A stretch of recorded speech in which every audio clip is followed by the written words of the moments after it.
Mistletoe can be deadly if you eat it. Fuck you.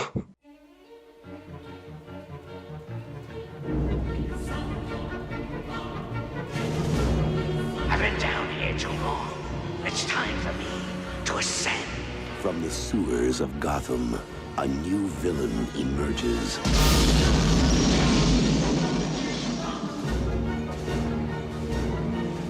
You didn't invite me, so I crashed. Hello, welcome back to the Waffle Press Retrospectives. We're here talking Batman Returns, the third entry in our long, extraneous Batman film series retrospective. So far, we're doing pretty good. We got the momentum. Yeah. We're keeping it up. I'm your host, Diego Crespo.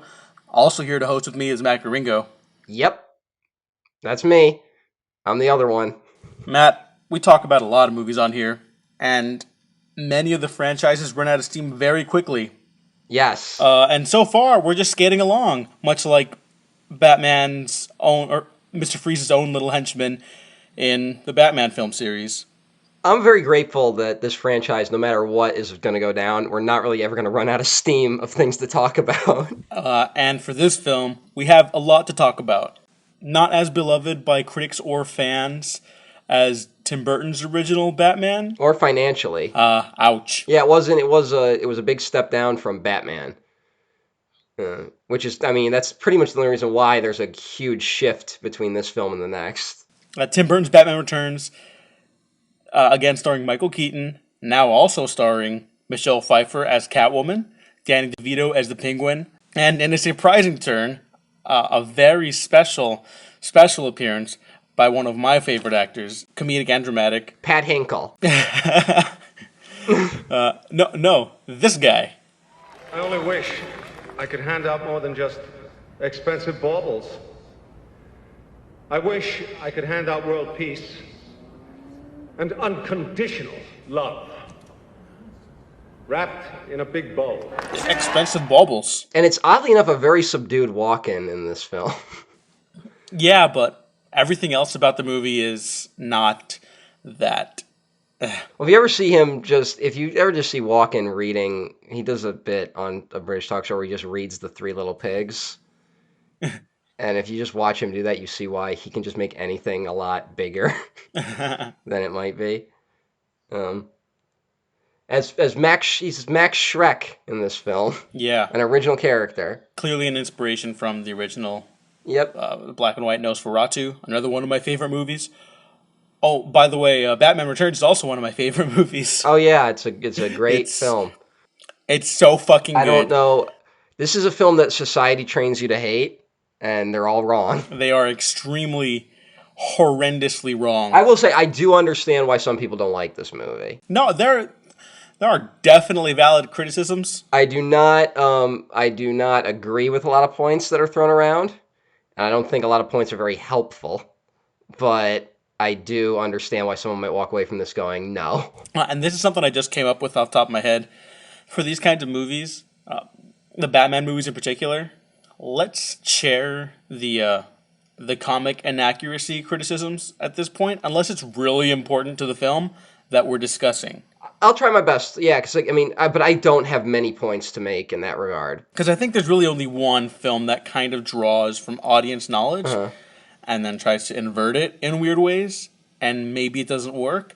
But I'm not too worried about going into that. I do think it doesn't maybe at all work in any capacity. I do think those kind of criticisms are not really great for Tim Burton Batman movies. Like, if you're not on board with the first one, then you're not going to be on board for this one either. Yeah. Which is fine, but Matt, do we want to talk about the plot? Do it in like 30 seconds. Okay. See if you can capture it all. So it's been some time since the first Batman film. Batman does very little to do in this. The hideous Penguin Man, who lives in the sewers and has been abandoned by his family, is plotting his return, which is a secret plan to kill all the firstborn sons of Gotham's elite. In the meantime, he gets distracted and starts running for mayor. With the support of Max Schreck, who is kind of like the Donald Trump of Gotham, who's trying to build a power plant that actually won't be a power plant. It will actually suck power from the city and sell it back at a premium. Also caught up in this is Max Schreck's secretary, Selina Kyle, who becomes Catwoman. And Batman's also there, too. That's the perfect way to describe Batman. I am also here. Yes. Yeah, he doesn't get a lot of play this time. Michael Keaton's also really good Yes. in this, in the moments that he has. And here's the thing. All of those are very disparate plot lines. And I think the reason this movie works so well is because they're all tied into the characters' relationship, into the overall themes about, like, Capital driving Gotham to, like, madness, and, like, Selina Kyle losing her sanity but gaining her agency, Cobblepot and Bruce Wayne maybe not being so different if his parents hadn't tried to 06 him, as Max Schreck says. It's a fascinating, wild mess of a film. I was very lucky to watch it in a theater on film for the first time last month or like 2 months ago. I forget. But it was delightful. The best audience to watch it with. Everyone went because they got Batman Returns. Sometimes you're not so lucky. I think society has made up its mind on who likes this movie and who doesn't. Yeah. I think people saw Danny DeVito in his onesie, and that's when they decided whether or not they were with the film. Danny DeVito is also great in this. Yeah, I love Danny DeVito. Very in this. good. He's got to fill Jack Nicholson's shoes, which he could never really do, which is unfortunate that he's judged that way. But I think he gives a really good performance. Sometimes I question some of the choices they made for dialogue. That's something that happens. But no, this is a very well acted film in what it is, you know? You really got to be on that Tim Burton wavelength, because this is like peak Tim Burton. Last time I said it was Big Fish, but Christ, I love this so much. Batman Returns might be my favorite. Yeah, this is definitely what shows you what Tim Burton is interested in most, and it's not Batman. Yeah. But that's the thing. It's one of those things where like Bat fans like hate this movie because Batman's barely in it. But I love this movie for like everything else. Like I totally get that, but if you can get past that, it's a great movie. It's a bit of a hot mess. But It totally is.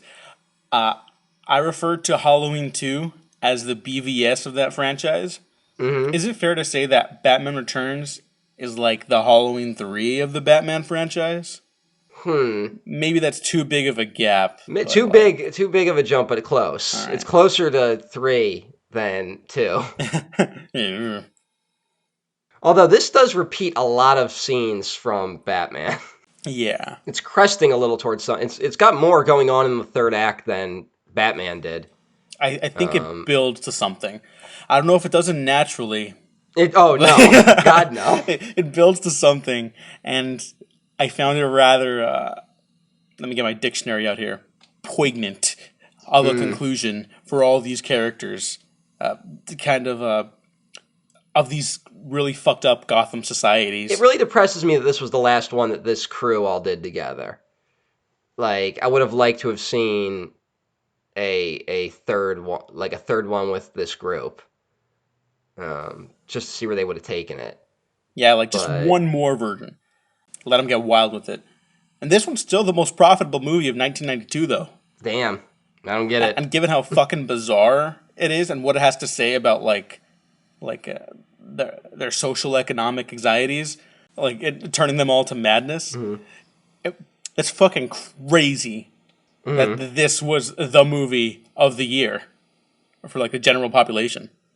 Yeah, but no one took that away from this film. Well, no, but of course not. All right, I honestly wonder how much living in a post Monica Lewinsky world affects how you view things. I'm not even talking post 9/11. There's something so ridiculous about the whole Lewinsky scandal that it really warps like how we view politics. And I think we crossed the line where like what was outlandish satire in 92 is still pretty outlandish today, but not as outlandish. And every year it gets less and less outlandish that a penguin man from the sewer could run for mayor of a major metropolitan city. And then win. Yeah. Cobblepot does not get that in this film, but you know that storyline is taken directly from the TV show, right? There's an episode where the Penguin runs for mayor against Batman. Oh, that's delightful. And Batman starts going down in the polls because Batman refuses to kiss a baby because it will spread germs. And there's an amazing scene where the Penguin and Batman have a televised debate. And the Penguin's like, there will be no mudslinging, but let me just say, when you see Batman on television, who is he with? Criminals. Oh my god. And when you see me on television, I'm always surrounded by whom?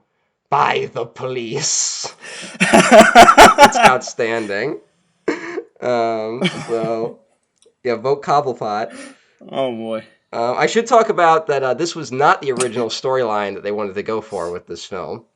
Yes, please. And I'm not sure if Tim Burton had any say over the first draft, but Sam Hamm wrote, I believe, 1 or 2 drafts of Batman 2. And his storyline, it was set at Christmas, so that decision was made at some point. I guess because they knew they were going to use Penguin and Catwoman. Yes. So they just felt Christmas would be the perfect thing. And it's a very odd plot. You can find the script online. It definitely doesn't totally work, but it's really interesting in that the Penguin is after these urns, these raven-looking statues, and each statue is owned by a different member of the Gotham elite, the 5 families of Gotham. And if you can assemble all of them, it will take you to a buried treasure hidden within Gotham. And this treasure is made up of the Gotham Treasury was robbed in 1880. And then the city was bailed out by the 5 founding members of Gotham, the 5 families. So Bruce's ancestors and 4 others. But it turns out the ancestors actually were the ones who caused the robbery. And they did it just so they could take control of the city. So the Penguin is trying to exact some sort of revenge against the 5 families.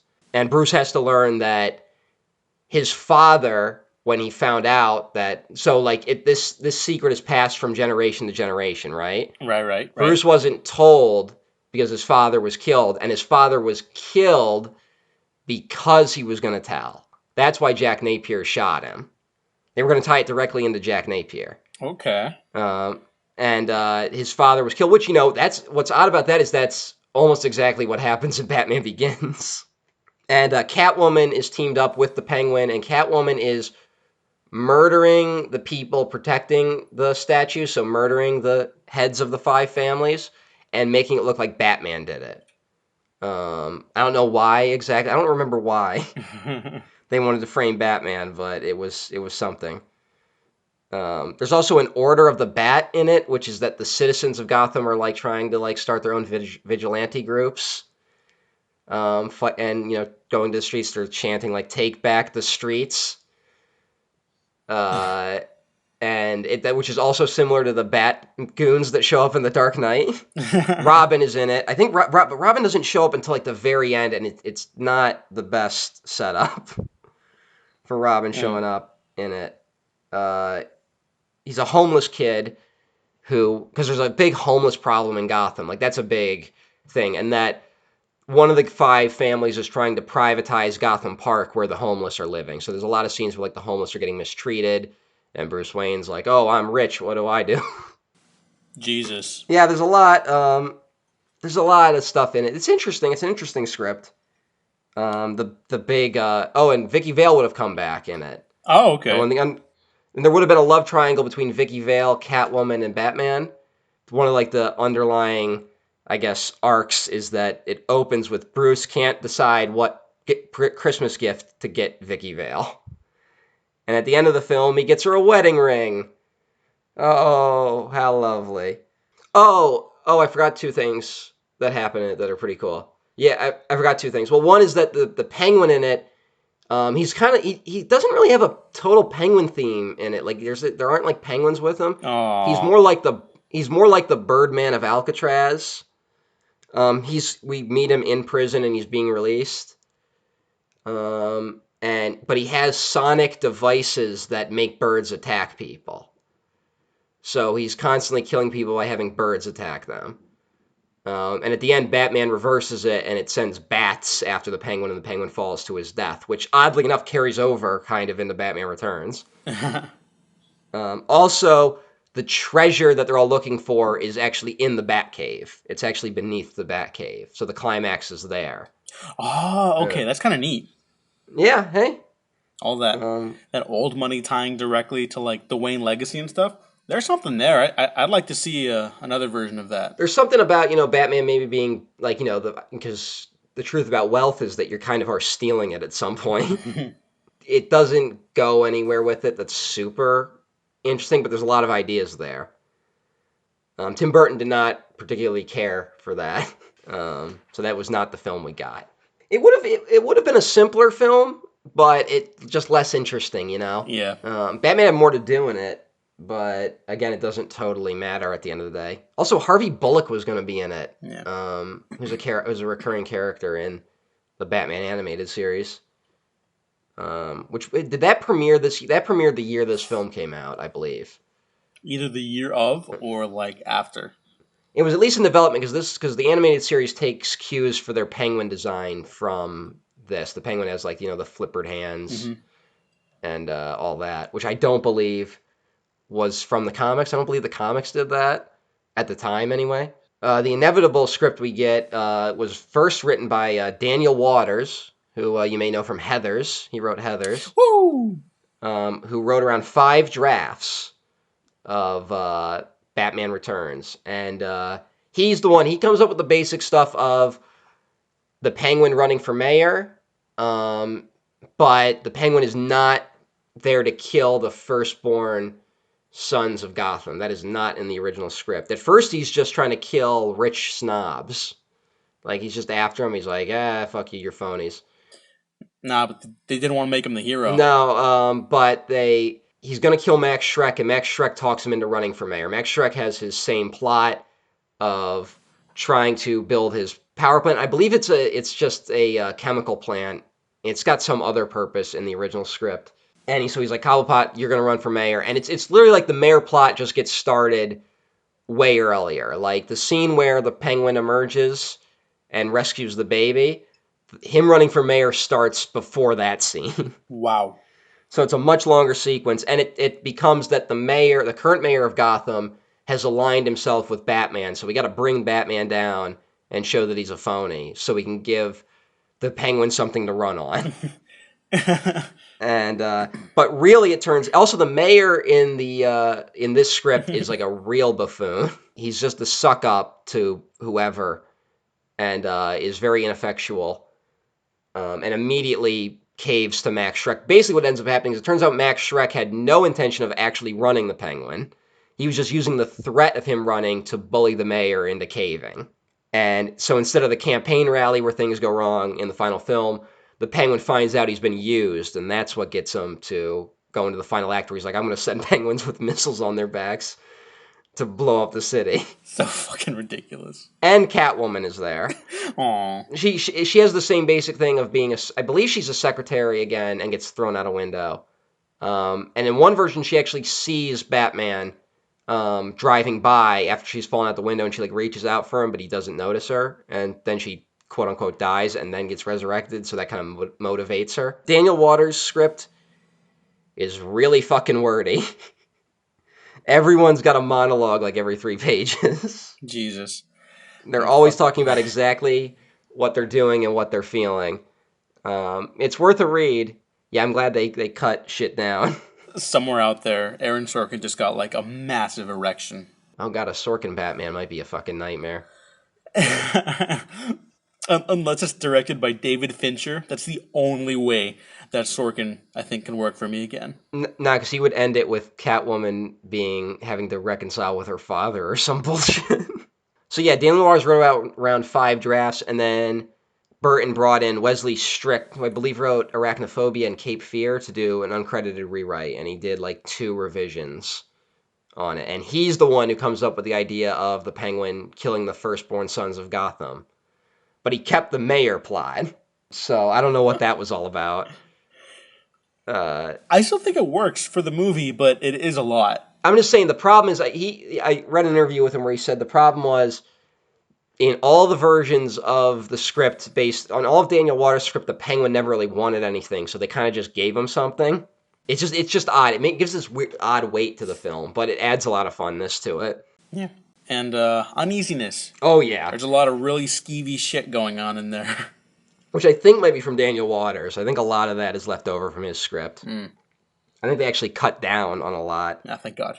And originally, Tim Burton didn't want to come back and do it, but they gave him more free reign, supposedly. So. Oh yeah, no, he well, if you notice, the producers of Batman are now executive producers on this one, and Burton and someone else are the producers of this film. So they were basically the producers, the directors, and they oversaw the writing. So, yep, they pretty much let him do whatever he wants. And when you do that, you're going to lose your Happy Meal tie-in. which is what ended up happening. Oh, wait, really? Yeah, there was going to be a Happy Meal tie-in with this film. And then I think McDonald's executives saw the final product and they were like, we can't do that. Oh, this is amazing. Again, we're talking about a script where it's about murdering firstborn children. So, at Christmas time. There are a lot of Donald Trump comparisons going around with this, and how the joke is like, the Penguin got run out of Gotham, but Trump can't get run out of the White House. But it's like insane how direct some of the unintentional comparisons are. Like, there's no way they could have known, obviously, when they were making this movie, but like... This movie directly calls the Enron energy scandal. No, there are straight up babies in cages at the end of this movie. Yeah, like, it's insane. I guess it just wasn't in the mind of 1992 America, but... Now it seems like, oh God. My father absolutely hates this film. Which is because of him, I never saw it for like years. It was like the one Batman movie I wasn't allowed to watch. Which he said was because it was too gruesome, but really it was because he just didn't like it. Which is something my father did a few times. I mean, he's not a Tim Burton fan, I don't think. It's got some violence in this. It certainly does. I get like not shown it to me when I'm like 5, but I was watching, I was watching pretty much all of it, but I didn't see Batman Returns until I think I was around 12 years old. And that's late considering I watched all of them in the years before. One thing I should point out is that with Tim Burton returning, Warner Brothers spent $250,000, I believe, to keep the sets from the original film up, to keep them so they could be used again. And then Burton said, "No, I want to use completely original sets." Yeah, so that might have rubbed people the wrong way right at the start. Yeah, this kind of has the same, I guess, like problem as the first one though, in that Tim Burton's not he's cinematic, but he's cinematic in that classical silent film way, like that fairy tale storybook kind of way. He's like very much Universal Monsters way. Like this feels very in line with like a Universal monster film. Yeah, like there's clearly like sets, but they're so big, you could buy into them being like their own little world, but you just never get a grand establishing shot of Gotham in this. Everything. No, you get one at the start, and that's it. And we're first basically film. Yeah, exactly. And we're basically in Gotham Square for most of the movie. I don't get it. They should have kept the other sets and just also built Gotham Square, Yeah, but here's the just thing. So they could mix it up a little. I think it works better for this film because of how confined the characters end up being, and their little plots are, their little character journeys. No, sure. There's definitely reinforcement with how oppressive the city is. Yeah. Like, that's why it works so much better here, whereas in the first one, it's like, isn't Gotham just, like, wacky and cool and Tim Burton-y? It doesn't get to, like, Blade Runner levels of production design. Oh, God, no. No. Like, or even this, I think, like, even the Super Mario Brothers movie, the city in that might have had a deeper design to it than just one Gotham Square. Fucking movie. Yeah, hey. That was something. I get a kick out of it. And yeah, that city feels bigger than Tim Burton's Gotham. It's kind of, and that's why I hope the pendulum swings back in this direction, because with CGI you could make it work a lot better these days. Yeah. Like it could both like have a real interesting art design and also feel like a real city. That's why it's such a disappointment that like 2049 made, I think it broke even, but it was still like, not a runaway hit. Hey, he's getting... Denis Villeneuve's... They're letting him do two Dune movies. I mean... We'll see one of them. Yeah. Well, if he's filming them back-to-back, we might get both. Oh, shit, really? Yeah, I think that's... Someone told me that. Oh, my God. Okay. Well, I mean, I'm looking forward to him because he's more hit than miss for me. But, like... It's just, I don't know if people know what we're getting into with a Dune movie. Oh, I have no idea. So I have passing knowledge of it because of David Lynch's Duning. And I don't think that's like... And even that is fucking crazy. Yeah, and I love it, but... Did you notice Pee-wee in the film? Oh, yeah. Pee-wee Herman is the Penguin's father in this. Yep, but the opening... And the woman with him is Simone from Pee-wee's Big Adventure. The woman who wants to go to France. I guess it was some callback, and I believe the doctor in the opening scene with the penguin baby birth, which is pretty creepy actually, is a doctor from Faster Pussycat Kill Kill. He was an actor in that film, I mean. But yeah, that opening, we get this opening with the fucking penguin baby, and like 2 minutes in, he like eats a kitten. Yeah. Which is honestly maybe like a little much, considering how the Penguin is like, they try to portray him as like empathetic and sympathetic at times, but really he's just like too far gone by a certain point. So it's weird. It's a weird tonal. I don't even know if I'd call it balance, but I'm fine with them leaning into him being a actual monster. Like, I'm cool with that. I just think it's a weird way to kind of set up the whole Penguin Catwoman thing, like, early. Like, oh, he's got problems with cats. Like, I mean, the opening credits of this are just over the penguin baby sailing down the sewers. Oh my God, and it's so good. And it's like, I can never take my eyes off it. The first one's cool because it's a logo, but here, it's just like, here's the world that the penguin grew up in, It's just like this encroaching darkness that never seems to stop beneath Gotham. Burton says it's that whole thing is inspired by the Pirates of the Caribbean ride at Disneyland.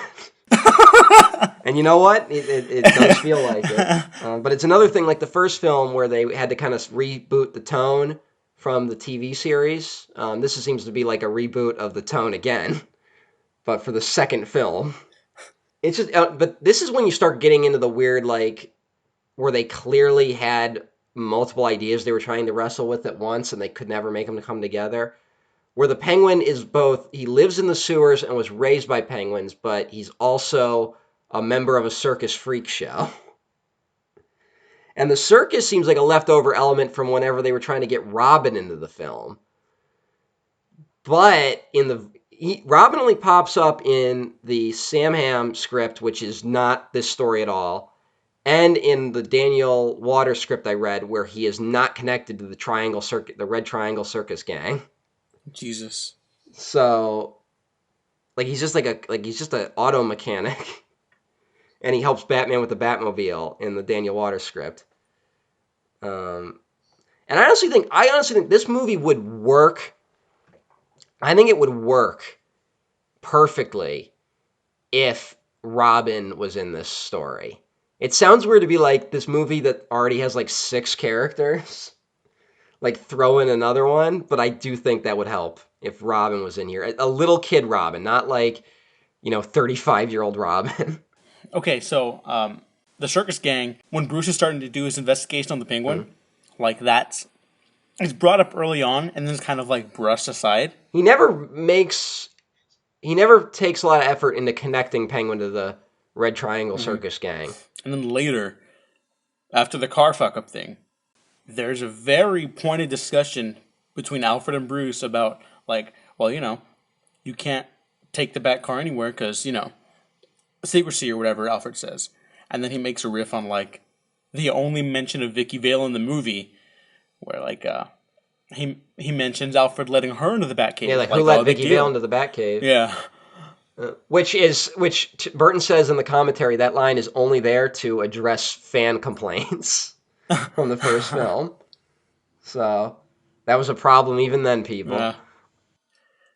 And so that kind of leads you into thinking, like, oh, he's got to go to the mechanic, and then it just doesn't happen. Like, let's say like the Red Triangle Circus Gang was an actual circus at one point, which is what we find out, and that the circus shut down when there was some mysterious disappearances of children at the circus. So the Penguin's been a child murderer since before the events of this film. Which is something that's not brought up a lot in the discussion about this. Yeah, it adds a whole lot of weird implications to everything. Yeah. But if you had, let's say Robin and the Flying Graysons were a member of that circus, and then they tried to get out of it, and the Penguin had his parents killed, and then, Robin tries to break free of the gang and seeks out Batman's help. Like, that could have tied Batman more directly into the story. It's the one thing that needs to be tied more directly. Everything else is, like, messy, but I still think it's just fine the way it is. Everything's all right. They could have done a little more with everything. We'll get into that, though. Mm-hmm. I should say, though, Tim Burton's not a great action director, but the attack of the circus gang at the beginning of the film is maybe my favorite in the action scene in these four films that are considered, like, one canon. Yeah, especially after, like, my complaints about the action in the first film, for lack of a better word, sucks. Mm-hmm. That was really refreshing. Yeah. I've always liked it, but, like, man, Tim Burton did not come to fuck around this time. Like, he just went all out. I just like the whole gimmick of the circus gang. Like, they all have different weapons. It's got a couple things I really like in these weird kind of genre stuff. There's a circus villain gang. It's set at Christmas. It's got Christopher Walken. Everyone's incredibly horny. We got Vincent Schiavelli as the head of the circus gang. Oh, amazing character actor. Yeah. Did he pass away already? Yeah, he passed away a couple years ago, I think. Oh, that's too bad. Shout out to him. He's great. Yeah. He's Danny DeVito's friend and would pop up in a lot of DeVito's stuff. But no, I love that. I love that opening fight. The skull heads. That's like something out of a Del Toro thing. Yeah. It's like, honestly, if I didn't know if it was Tim Burton, I would be curious if it was a Mexican filmmaker that made it, because that was kind of like heavy Day of the Dead kind of vibes. A little bit, That made me very happy. We should mention that this entire attack is only about getting Max Schreck. Oh, but there's a great line. DeVito's buddy brings up, he says he wants to talk to the guy in charge. Oh, yeah, and then the mayor steps up, and then he goes, no, not you, the other guy. Can we talk about how straight the actor playing the mayor is? Like, everyone else seems to know they're in a Batman film. The mayor seems to think he's like an actual mayor of a real city. I think that's what makes it even, like, funnier, too. It makes it funny, but I really miss... The script has this really, like, just idiotic boob of a mayor that I really like. He's like, oh, Batman, thank you for saving the city. I knew I could trust you, Batman. And he's like, let's get a picture for the press. And the moment Batman becomes unpopular, it's like, oh, Batman, he's always been a problem. From the rooftops of Gotham, the perfect enemy comes to life. I am Catwoman. Hear me roar. Yeah.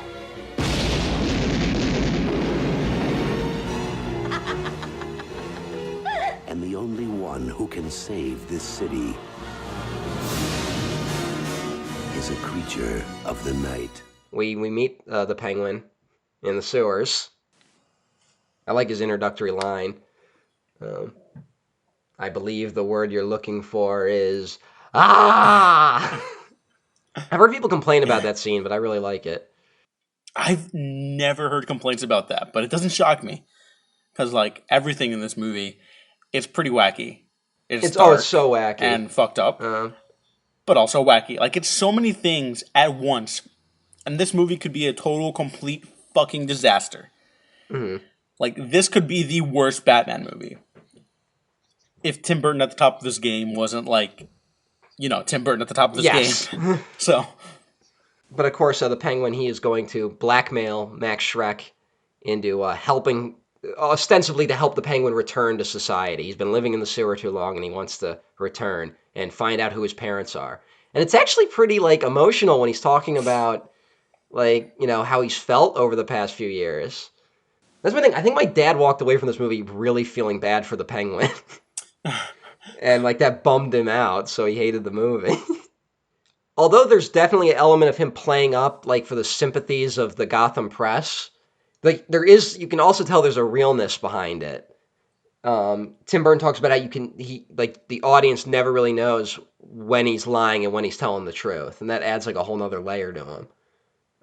Again, it's also one of those things where we see it time and time again in these fucking movies where there will be a villain, and they'll be like, oh, I have a tragic backstory, that's why it's okay for me to be a horrible person. And it feels phony, so often. Mm-hmm. Like, it just feels like, oh, I guess when bad things happen to people, they turn into supervillains. And here it just feels like, no, like, it's a lot more than just that he was abandoned, Yeah. This is a guy who's had a lot to deal with. And he did not deal with it in a healthy way. It's funny that we're talking about this after Halloween 2018, because, like, that one asks some hard questions and gives uneasy answers to everything. And it's still authentic to the story it's telling, and it's like here it's swinging big with the Tim Burton visuals and atmosphere and everything. But then it's also like, here's a story about, like, really fucked up people. I guess we should talk about Selina Kyle. I noticed that we brushed over her kind of because the film does a little bit. Aw, no. She basically steals the film. I like her a lot in this, but I think it's an odd choice that they started where they did with this character, considering all the stuff they have to introduce in this film. Like, the Sam Hamm script starts with Catwoman already as Catwoman. And then they decided to go back and, like, add this weird backstory to her that is just strange. It doesn't totally add much to it, other than, like, she's a victim of, she was a meek secretary who was murdered by her boss. Like, there's something to that. And there's a lot more overt sexism in the script. I don't mean that the script's sexist, although there was some element of that. Oh. Well. But more that Max Schreck expresses very low opinions of women in the script, and suggests that when he's trying to come up with, like, ideas of, like, how she fell out the window that he pushed her out of, she's like, oh, she was depressed, PMS, But no, she's a lot of fun in this.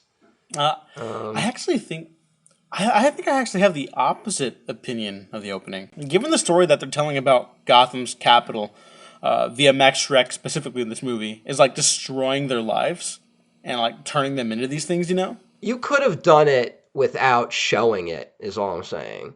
If Catwoman's running around and she's just, like, committing crimes, but we don't totally know why she's doing it, and then at the end it's revealed it's because she has a vendetta against Max Schreck, I think that would have worked. But again, I think we also get something really interesting here, too. And then cats bring her back to life, which is never explained properly, and I don't care. Yeah, it's not, I don't even know what they're trying to go for. Yeah, no idea. But it's beautiful. I should mention in the Sam Hamm script, there's an Egyptian art museum where, like, they talk about, like, the cat goddess and shit, and it's being overseen by Selina Kyle, who is much more of a, like, sex pot in that film. No. In that script, I mean, but none of that is in this version. I think the only reason it's in that script is because they knew they were going to have the Flugenheim set again, so they just wanted to change it. But there's interesting parallels going on with all these characters. Burton talks about how it's 3 animal people, 3 freaks running around, and Max Schreck, who is the only human villain, but he's also the most human. which makes him. Not most human. He's like the least human. Although in a sick way, he could be the most human in that he's a horrible self-made businessman. Yeah. Like I was saying, he takes so much pride in being a self-made man, whereas Bruce inherited the money, and Penguin came from, the elite class, but he was abandoned. And Max Shreck's like, I made my business. I would have handed it off to my son, who is a big goofus. Dodd. Although we should mention that Selina Kyle is attacking Max Shreck businesses, and he never talks about it. Yeah. There's never a moment where Max Shreck is like, who's this Catwoman blowing up my stores? Okay, so not only that, the big three, Batman, Catwoman, and Penguin, don't meet until like an hour into the film? Yeah, like Maybe? 50 minutes in. Yeah, and then, even then, Max Shreck and Catwoman don't face off until the very, very end. So, like, you brought up last time that the Tim Burton Batman movies don't really operate on, like, quote-unquote real movies or like other movies do. Because in other situations, these are all deal breakers. They'll kind of fall apart. And yet, we end up with something as weirdly specific and idiosyncratic as Batman Returns with a real richness to the characters and the story. Even if it's plotted haphazardly. And Burton talks specifically about like kind of having a cartoon influence on this. He believed like the film's kind of a live-action cartoon. And that when Batman straps a bomb to the strong man and throws him down a mine shaft, that Batman's not actually killing the guy in that scene because it's like cartoon logic. Oh, is that what he said? It's like Bugs Bunny putting dynamite in Elmer Fudd's pants. Oh my God. Which is a take. You know what? I want to hear Tim Burton and Zack Snyder sit down together and just talk about their Batman. No. I think they understand one another. They might, but because that's the most fucking ridiculous thing I've ever heard come out of his mouth. Actually, no, but it's up there. I listened to the commentary track for this film, and I'm very self-conscious about how I end up sounding on this podcast. I'm no longer afraid, having heard just Tim Burton babbling and constantly being like, yeah, I was going for this, I don't know, we just did it, it's a thing, with pretty much every scene. Like, he'll start with an interesting point, and then, like, halfway through, he's like, that's stupid. Yeah, it's weird. The main characters do not really come into conflict with each other until like 50 minutes in. It's so bizarre. It is, but like the first Batman, again, which is how it's structured a little similarly. Most of the first act is just like building up these characters and like the direction. The first Batman film putters out in the second half. This one, that's where the conflict starts, and it feels appropriate given the journey the characters are on. Well, this one, the story. This one like, never Christmas themes and everything. This one never sputters out because it never gets on a single track. Like, we're all over the place. Maybe so. And I'm not even like that upset about it. I think it works in an odd way. I'm not even sure if I should use the word works. I just enjoy this movie. It's just like it's really bizarre and interesting and full of just craziness. I mean, the Penguin's running for fucking mayor in this. And they lure him into his office for, like, the first meeting by giving him a raw fish, which he's eating, while he's in this disgusting onesie. And then he bites a dude's nose off. Oh, it's so gross. Like, what the fuck? Hey, stud. I thought we had something together. We do.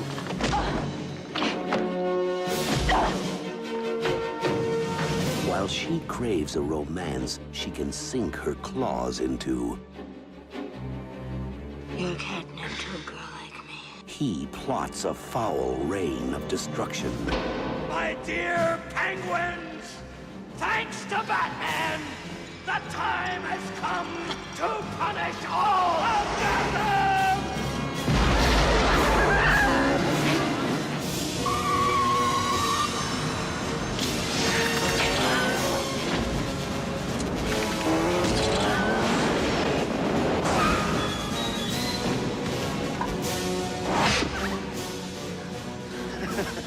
You missed. We should talk about the Penguin as sex pervert. Oh, yeah. Another Donald Trump comparison. Yes, but what the fuck is that? Who made that decision? Oh, I've got no idea.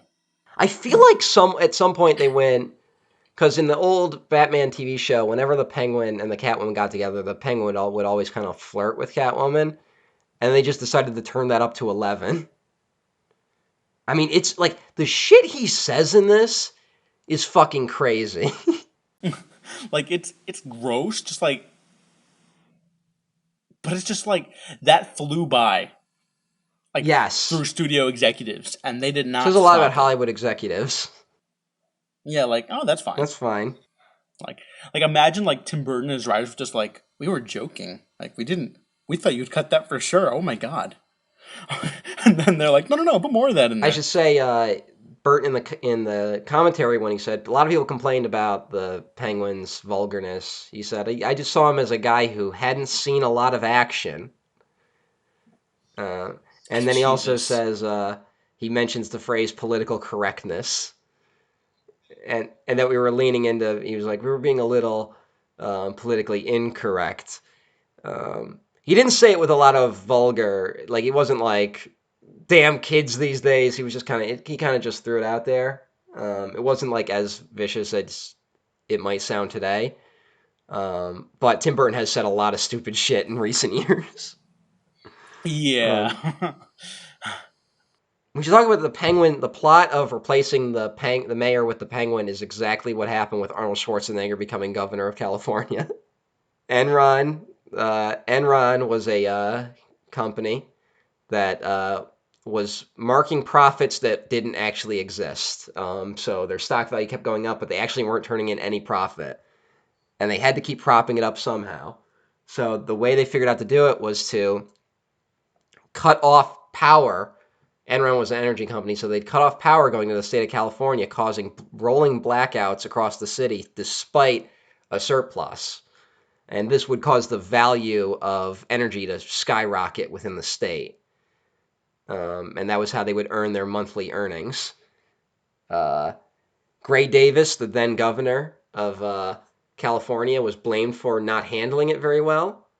So the state of California decided to hold a recall election, and Enron executives met with Arnold Schwarzenegger, who was in line to become governor. So, yep, this movie predicted that.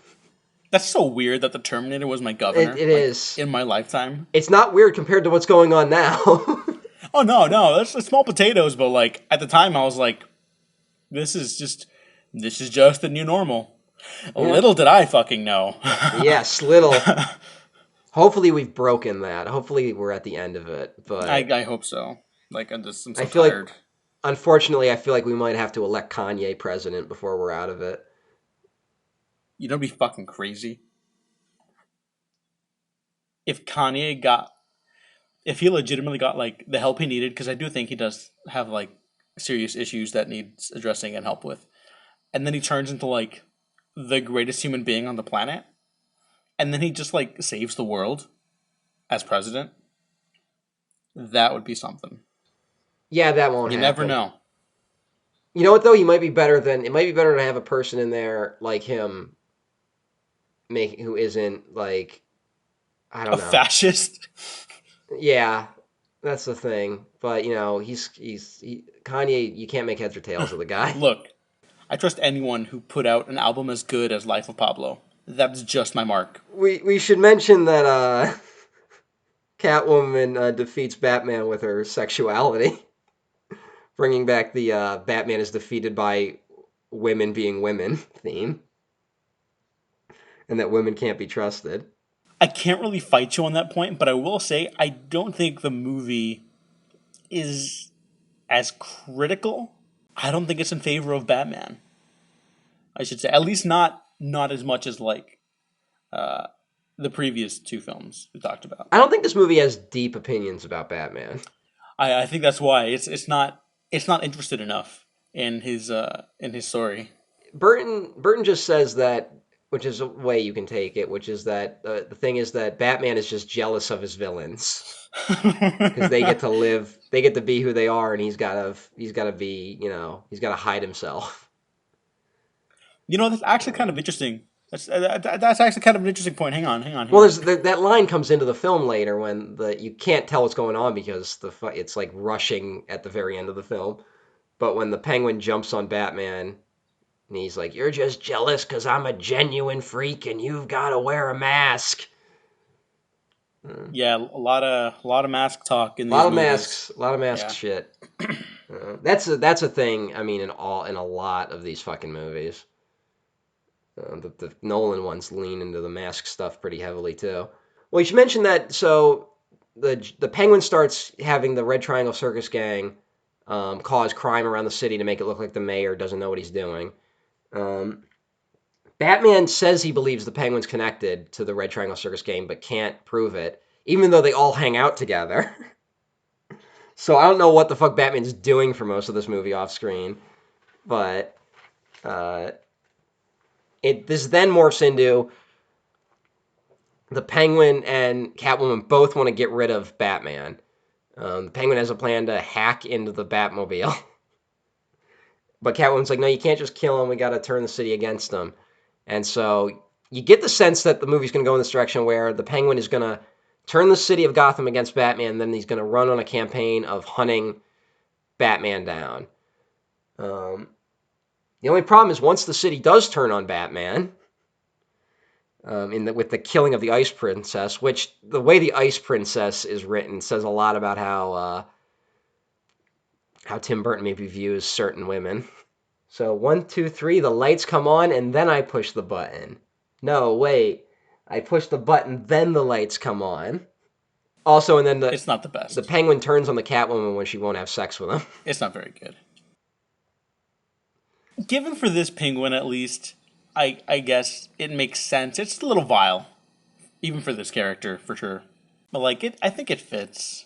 It's a weird team up because it's like a team up that lasts maybe 12 minutes. Oh, but there's that great shot of when Selina Kyle lands through the greenhouse and the roof. Oh yeah, And she just pops up out of the flowers and screams. That is like the shit right there. I do want to mention also, I think why the Batman and Bruce Wayne stuff works for me, it does need more. It unequivocally, undoubtedly needs more. But why I think it does work for me for the final film that we got here from Tim Burton, I like just seeing Batman or Bruce Wayne just waiting for the signal to come on. He has nothing else in his life. This is it. oh yeah, that's great. Yeah. Yeah, he's not a social guy. Burton says there's less Batman in this by design, and it's because he wants to respect Batman's privacy. Did he say that? Yes, he did. Oh my god. Okay, that's kind of funny. It's interesting. That's the thing. I don't actually have any complaints about the Batman and Bruce Wayne stuff we get in this movie. I don't have any real complaints about. It's just I wish there was more of it. I do like the romance between Selina and Bruce Wayne. I do like where that goes. It's so tragic. And it's especially nowadays with all the obligatory love interests. Even the first one has an obligatory love interest. It's just so a lot of these movies can't make that stuff work. But here, I think mostly because they have their own agency, although Selina has even more than Bruce Wayne, they all have their own things going on, So their courtship is kind of it's obviously doomed from the start, but it's something that's easy to engage with. I do have some questions about Catwoman's agency. Oh. I think it's just a little weird that it's just she just wants to get revenge on one specific dude. Maybe that could be handled better. I kind of like Catwoman more as just cat burglar, who's maybe doesn't, she has it out against society in general, because she probably has a good point. I mean, honestly, it probably says a lot about gender dynamics that she goes in that direction. If we lived in a better world, she'd go in the direction of Batman instead of Catwoman. but that's not what happens. Bruce Wayne talks about his ex-girlfriend on the first date, which I don't believe is a good idea. Little charming Bruce Wayne. There was going to be a spin-off at one point, too. Yeah, well, it inevitably became the Halle Berry Catwoman film. Can't win them all. Yeah, especially that one. The Penguin is exposed by Batman. After the Penguin hacks the Batmobile and yells a bunch of incriminating shit, which seems completely unnecessary, but whatever. Well, that's the thing. Like, it's not that incriminating compared to, like, reality, where there's, like, heinous shit out there. Well, this is still, like, Gary Hart era. So, maybe. But it seems weird that the Gothamites are so quick to turn on the Penguin. But then again, they were so easy to accept them, so I guess the public are just idiots. Yeah. What's that Men in Black line where it's like, a person is smart, people are idiots, or something like that? People are dumb, panicky, whatever. Yeah. I think that is apt. And that's why the world should be run by a shadow government. What the fuck? That's what that movie's saying. What? I never heard it put that way, but For some reason, the 90s was really cool with shadow governments. I think we're better off now with not being cool with it. Yeah. Well, there seems to be a divide. People now like the idea that there's a shadow government because at least it means someone's in control. Just relax. I'll take care of the squealing, wretched pinhead puppets of Gotham. Okay, so he insults all of them. And then when he says, I played this city like a stinking harp from hell. I played this stinking city like a harp from hell. There you go. It doesn't incriminate him of anything. It just makes people pissed off and they run him out of town. We should mention that as a result of this, they start pelting him with fruits and vegetables, which the Penguin actually says, why is there someone who always brings fruits and vegetables to a rally? And then he opens fire on the crowd. Batman endangered all those people's lives. Why not just hand that footage over to, like, the news? Like, I mean, can you not talk to anyone at the Gotham Gazette after the Vicky Vale thing? It's weird that in a row, we get 3 different plots by the Penguin, and all 3 of them are quickly taken care of. Like, he's running for mayor, Batman releases, like, 2 seconds of audio. The race is over. He's gonna kill all the firstborn, Batman takes out the train driver. And then the Penguins with missiles on their backs are just going to blow up the whole city, and Alfred hacks into the signal. That's a little odd. Yeah, no, it's very odd. But the idea that, like, the Penguin's being molded by, like, Max Schreck as, like another one of his, like, stooges, you know, like a mouthpiece almost. And then it all just blows up in his face, and then the Penguin's the one left to pick up the pieces, and he has to return to the sewers. I just wish there had been more of it, you know? Oh, yeah. It's one of those movies where, like, this is going to sound weird. It's one of those movies that, like, might actually need to be longer. Yeah. Which is even weirder because there's, like, the Nolan films are all, like, 3 to 5 hour long movies. Oh, God. We're talking about The Masked Ball, where Selina and Bruce are the only ones not in costume. Aha! Because their real selves are their costumes. Super Freak is playing during the party. Which I just want to bring up because when you read these scripts for these movies, there's always, like, mentions of songs they want playing in the background. And it's usually, like, because it's Christmas time, it's usually, like, Here Comes Santa Claus or, like, really basic shit. And this is the only time we actually get any music in the film that's, like, a known song. And it's this, and it's Super Freak, because she's the type of girl you don't bring home to mama. Elfman's score kind of has a Christmassy attitude about it, though.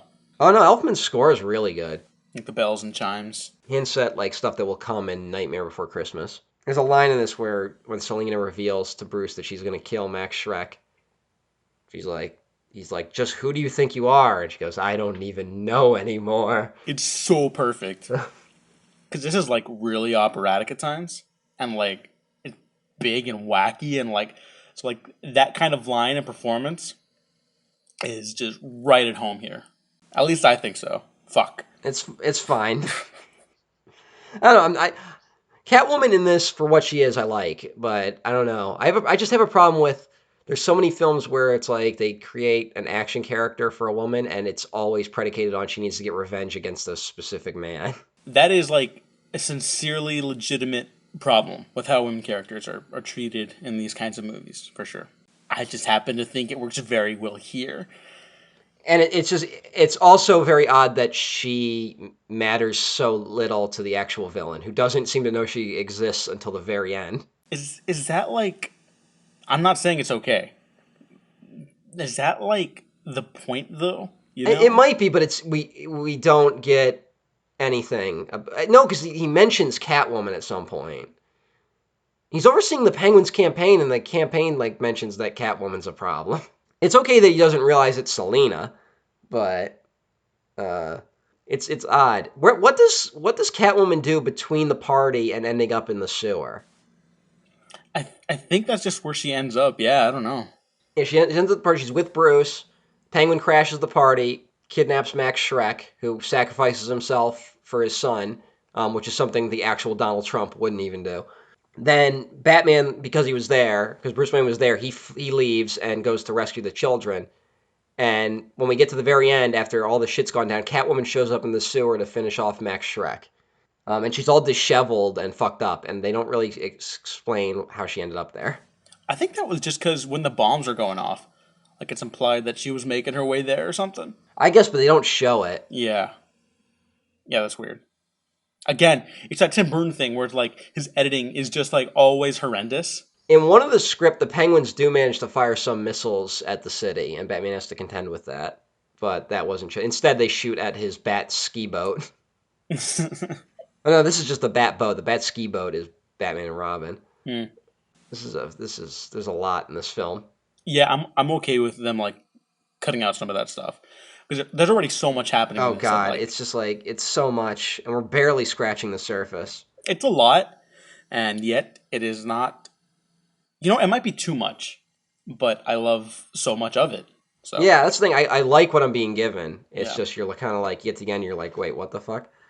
But it's the Aquaman of Batman movies. A little bit. Although Aquaman's a little less rounded out in the thematic department. Yep. Which is Aquaman's okay a little better constructed and a movie. little less interesting. Yeah.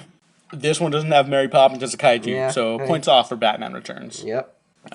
I will say, I think the final moments with Shrek and Selina and Bruce are some of the best of Burton's career. Except for the part where she's coming after him and he's like, I'll get you anything you want, a real big ball of string. And then she's like, I'm here for your blood, Max. And she's like, by blood I gave at the office. And like, what the fuck? Like, I love that. Why are these lines in that scene?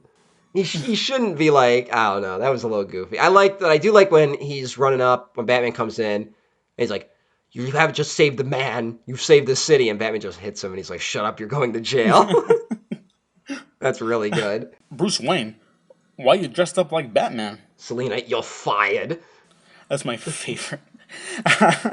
He gets electrocuted in the face. With the taser, Selina gets the taser at the beginning of the film. Is stealing that man's taser in the beginning like stealing his penis? I don't think so, but now that you mention it. And then she shoves the penis into another man's face to kill him. There's a lot going on in this movie. A lot going on in this film.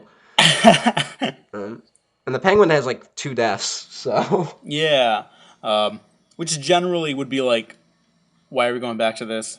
But like his final moments with his penguins is so sad. I like, you know what I like before that though? Before he dies, he thinks he's gonna shoot Batman with one of his trick umbrellas, and Batman with the mask off does the Batman face when he turns. Did you notice that? No. He gets like the really intense like look on his face. He does like that turnaround that Batman does, but he does it with the mask off. I don't know. It was really interesting. It's like he's still Batman even though he's not wearing the mask. Maybe that's his true self. Ooh. Oh, hey, whatever. Fuck it.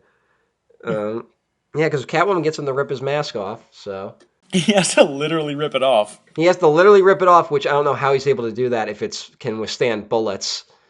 But and also his eyeliner suddenly goes away. Yeah. But hey, they're really good in that scene. I really believe these people wanted to, like, have a life together. At least share their lives with each other. It's funny that it seems like people really believed in this movie. It's so fucking weird. And then everyone kind of turned on it after it came out. Much like when the Penguin baby was born. Aww. And we should mention that when the Emperor Penguins walk the Penguin into his watery grave, which is like a fucking like 2 minutes, like it just keeps going. You can actually see the sled that Danny DeVito or his stunt double was on when they pushed him in. Yeah, rest in peace, Penguin, you sex pervert child murderer. What a tragic end to a fucking awful person. It didn't have to turn out that way. And I think that's what makes it so sad, you know? It's unfortunate. It's Donald Trump, you know? I mean, it's sad that this little kid wasn't loved by his parents, and now he's this horrible, unstoppable monster. And just, like, who needs to just, like, go away and die? It's the entire baby boomer generation. The majority of males from the baby boomer generation are all Danny DeVito Penguin. They all think they're Jack Nicholson Joker, but they're Danny DeVito Penguin. Neither one of those things is something to aspire to. So, and at the end of the film, we see Alfred and Bruce Wayne driving through the streets of Gotham. It's a pretty downer ending. It's incredibly sad.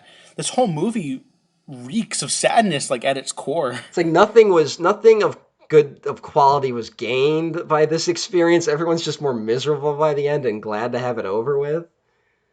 Although Batman finds a stray cat running in the alley and he's no longer allergic to it, which he says he's allergic to cats earlier on, I think. And he's able to pick that one up, so I guess that's an arc. I think it's just him, like, being more open and bringing life into his house, you know? Even though it's just a cat. Well, I like the idea that it's his closed-off nature that manifests the allergy, and it's not really a thing. I like that idea, but of course we get the silhouette of Catwoman. This would work a little better, though, if he was riding home with Dick Grayson. That's all I'm saying. This movie needed Robin. You know, I think maybe they realized that at the end. Mm-hmm. That's why they had to pick up the cat.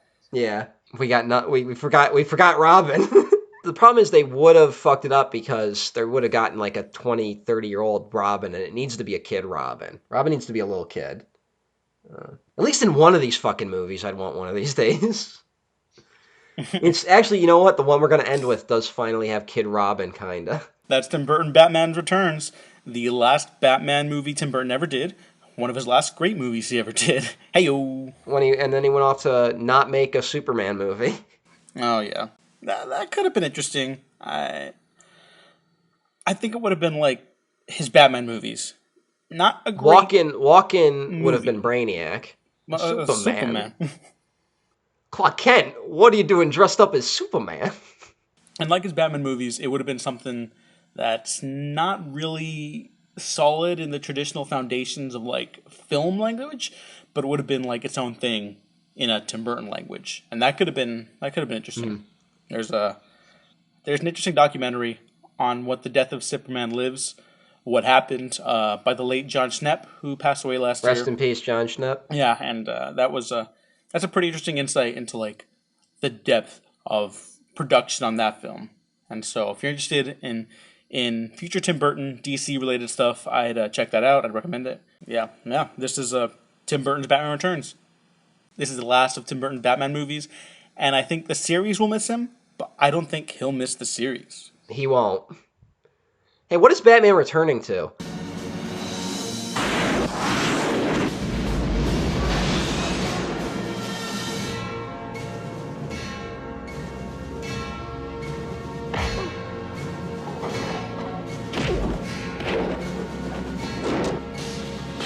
Above Gotham looms its greatest hero.